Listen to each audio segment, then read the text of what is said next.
Όχι ένα από το πινέλο. Μου ξέφυγε λίγο. Ναι, βάλει το χέρι πάνω και βλέπει τις μύτες κάτω. Μαρία, βάλει και λίγο το πινέλο έτσι. Μπορεί να το κάνεις έτσι. Ναι. Το ξέχασες. Να το. Βάζουμε τη μύτη εδώ πρώτα. Γιατί εγώ τραβάω και βίντεο τώρα. Αυτό είναι.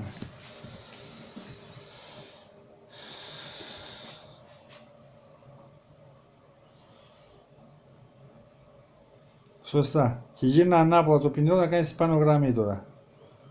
Πάντα με τις μύτες κάνουμε τις γραμμές. Και άμα από τη στιγμή που εμείς έχουμε καταφέρει, έχουμε κάνει την ίσια γραμμή, όπως μας οδηγάει το μολύβι μας, τότε κάνουμε τα γεμίσματα μέσα. Και είναι πολύ απλό. Τότε θα μοιάσει κανονικά τον μπαμπά, τον ζωγράφο. Για να δούμε και την άλλη τη ζωγοβουρού από εδώ.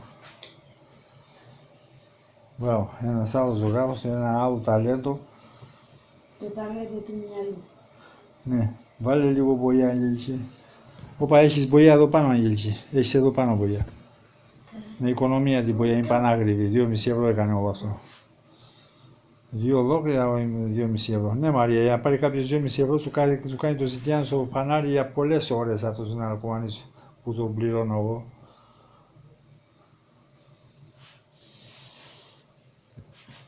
Σωστά, Μαρία. Πήγαινε στο τρίτο δόντι. Θέλω να λένε λίγο. Μπορεί να το τελειώσει μετά. Όταν που έχουμε μπογιά μπορούμε να κάνουμε τις γραμμές. Μετά γεμίζουμε. Μπράβο.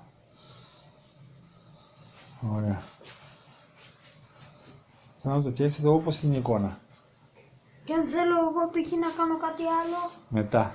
Εγώ θέλω την εικόνα πρώτα να μάθουμε.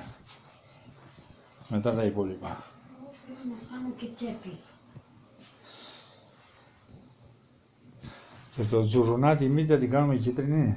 Εγώ θα την κάνω πορτοκαλί. Θα φτιάξω. Πορτοκάλι, ωραία. Θα σε μάθω εγώ πώς είναι το πορτοκάλι. Εγώ το Αγγελική, φτιάξα βάλε μόνο. βολιά. Μην πατάς το πινέλο, μην πατάς το πινέλο. Δεν πατάμε το πινέλο, Αγγελική. Αγγελική, άκου εδώ, κορίτσι μου.